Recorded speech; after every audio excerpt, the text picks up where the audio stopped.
So guys, this is a pretty cool little S10 that we had coming to the shop fairly recently. It actually came in just before the accident with the 30, but it's a 408 LS, couple stages of nitrous, 4L80E transmission, all controlled by the Holley EFI system. He had it at a previous shop just a couple weeks before he brought it in, and he wanted a couple things changed on. Wanted a couple things changed and a couple things added on. We offered to help him out and get things straightened out for him, just as a donation to help him out and get him back on his feet. Well, when he showed up to the shop, it was a lot worse than he thought and a lot worse than we had initially anticipated. So we ended up doing a full 850 cage in it. Had to cut everything out, fix a lot of stuff. We put Rob and I put a good 150, I don't know, we put a lot of hours into the thing. We'll do a quick walk around, but it's a pretty cool little project. First gen S10, something like an 87 or so, extended cab. And the driver, we made a deal with him that we do everything everything at no cost, just to cover materials and whatnot, as long as he left with hand controls. The way he drove it before was suspect. A little bit of a handful. So hence the truck's name. Hence the truck's name. So we came through. We set the truck up with hand controls and swing out bars. The previous shop that did the cage, there was only 3 bars that were completely welded. They were the 2 swing out bars and the number 15 bar. But we ended up cutting out the whole cage and redoing everything. The body wasn't fully mounted, and very giving them the benefit of the doubt. There's only a couple of tack welds holding the front 4 body mounts on.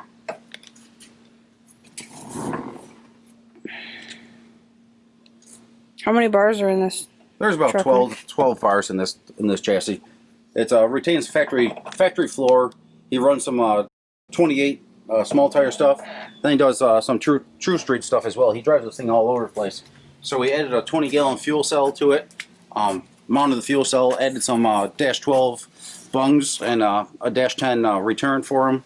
So in case he decides to go turbo in the long run, it has an auxiliary fuel cell in it for the nitrous kit that he runs C16 on. I think it's 2 stages through a plate system. Show me these swing out bars you got here. We did the swing out bars to make it a little bit easier for him to get in and out of the car.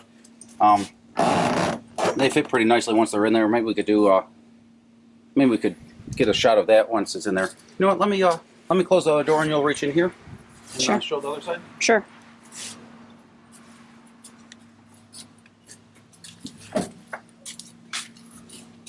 So fits nicely through the speaker here. So he purchased a optic armor windshield through Huss, and his friends in Ohio are going to be finishing up the car. You'll see that the A-pillars aren't painted, the dash isn't fully installed, and like I said, we did our part, and it's going to be going on to a couple fellow racers that have elected to help them out a little bit farther and tidy up the rest of it. We just needed, we had the wreck with the 30 about a week or 2 into this project, and I had to take about a month off. To get my hands to heal before we could get back to fabricating and welding and bending and whatnot. So we finished this up just last night and got it back together for them.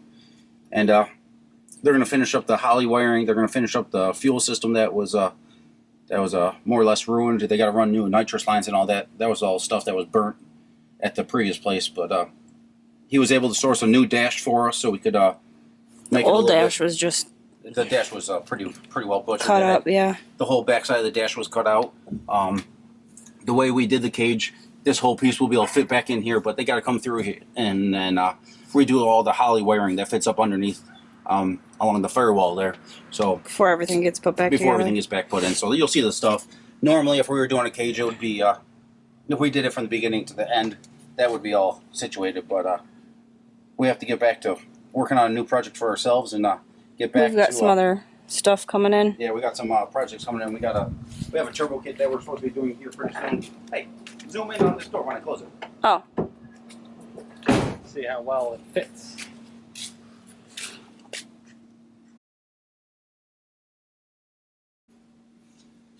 It's at a good location so that the driver's able to get in and out. So we have a turbo kit that we have to do here in the next couple weeks. We have engine assembly that we're going to start here in a couple days. Small block turbo deal. What else? My car. We got Maddie's car that we got to work on, and we got the new project that's sitting in there that's going to be rolling into the shop here in a couple hours. So this has been a fun project. I mean, it's been a handful. Don't get me wrong. It's been a lot of work, a whole lot of work. But we really appreciate, and we were thankful to help him out. And it was an opportunity that we felt. I don't know what the word is here, but we felt we were capable of doing the work, and we had to make it safe for him. So we ended up cutting everything apart, and it's definitely not the way we wanted to go about it. You know, we were hoping to just add on a couple pieces that he needed to fit his personal needs, but unfortunately we had to cut out everything and start completely over, and ended up being a lot more work than initially anticipated, but we were able to finish it off for him. And I gotta thank Rob out a lot. He helped out and gave me another set of hands. Well, my hands were healing up here, and Maddie, I went on night shift and she was working days, but she came in almost every evening and helped out in the shop doing miscellaneous stuff. But we'll go through and do a couple. We might add a couple build video segments to this in a future video, but we're going to keep most of the build aspect for when we start on the new car. We're going to be revealing that here in the next week or two. That's our buddy Rex over there that travels all over the country with us. But He's upset that he's on the not leash. with us. He's really traveling all over the place with us. But we're going to keep more of the build videos, and we'll go into more in depth on how I go about the tubing bending, how I go about notching and coping and this and that, and fitment and all that crap. We'll go into that a little bit more detail when we start on the new build. That's going to be a whole lot more involved, and we'll get into a lot of the intricacies of doing some chassis work and doing this and doing that. And a lot of people ask where I learned this stuff. I got to say a lot of it was basically out of a necessity.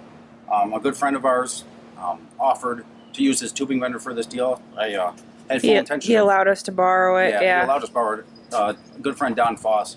I was going to rent it, but I explained the situation. I told him we're donating our time to do the cage, and he's like, by all means, if you're just donating your time, I'll donate my bender to the cause. So thank you, Don, for donating that bender. We're also going to be using it to do the cage in the new project. I used it to do the cage in the 30, and it was something that I was fairly familiar with. I did screw up one bar in this car, and it was a couple. It's been probably about a year or so before I bent a bar before we started doing this cage, but it turned out pretty damn good, and I'm pretty happy with it. All the factory panels still fit in there. The cage pod fits in there, and I don't know if we covered. It's got the factory floor. It's got factory floor, factory firewall, all that stuff.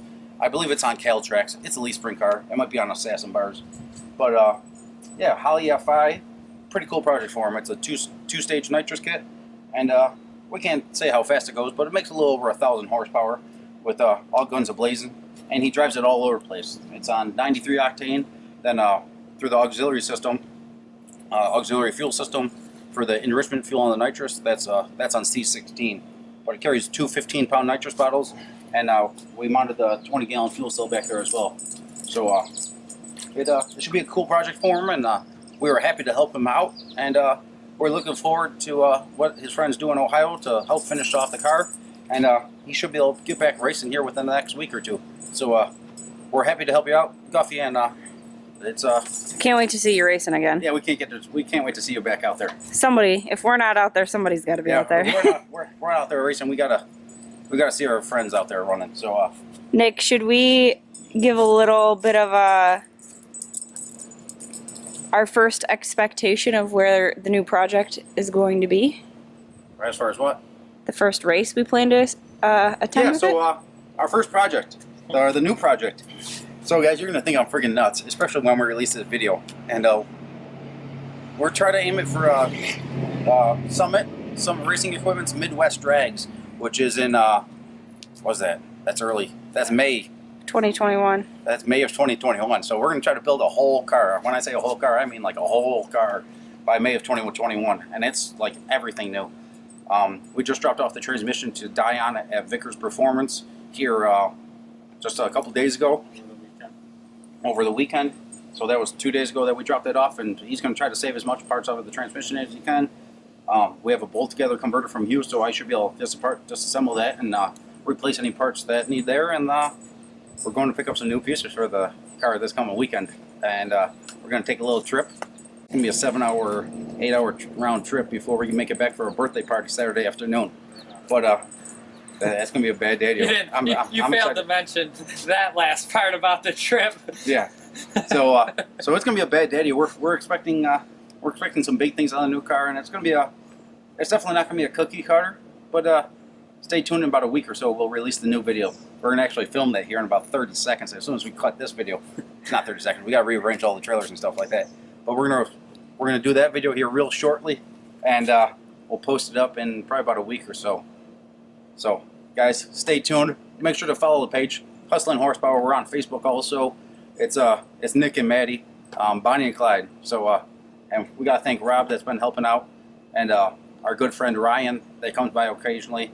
He's got his hands full at his own shop and stuff like that. But the extra set of hands is very, very helpful sometimes. And me, by working third shift, Rob's been able to come by during the day, and it's been real helpful being able to get a lot of things accomplished. So we're going to start doing a couple little things for his car, some stuff on Maddie's car, and then the new project. So it's going to be a bad donkey. So guys, we appreciate it. Stay tuned. I had to get Rex. What do you have to say about this, Rex? It's going to be a bad donkey. Alright, so like Nick said, we've got Guffey's truck is going to get loaded up onto the trailer. We're going to take it to, or he's going to come pick it up probably tomorrow and take it to Ohio. He's got some other racers that are going to help him finish up some of the odds and ends that need to be done on the truck to get it running again. The previous shop had ruined the nitrous lines, the fuel lines, the alternator wire, the battery cable. You know, a bunch of things like that had gotten ruined, so he has all of the parts that he needs to fix them and replace it. There's a little bit of an upgrade with his, fuel system that Nick put back there. So we're happy that he's able to have somebody help him get the rest of the truck finished. And it's not going to be too long before he is able to get back on the racetrack. Nick and I did, and the people that came and helped us did a lot of work to get rid of the damage that was done by the other shop and to get the truck back to a starting point where we could put the roll cage in. And if it was a regular 850 cage that we were starting, hi, good, how are you? If it was a regular 850 cage that we were starting from scratch, it wouldn't have taken as long. For sure, it would have been a lot quicker of a job. He would have had it probably, even with the accident that Nick had, he would have been able to have had it back a couple weeks ago. And that was our goal, was to be able to give him his truck back in a reasonable period of time. And unfortunately, we weren't able to because of the accident. Like I said, we're excited to see it back up on the track and for him to be racing again. There's a lot of changes that were made, so he's got some testing to do before that happens. But we'll be supporting you. I'll pour you some prep when it comes time to the burnout, so we'll be there supporting you, bud.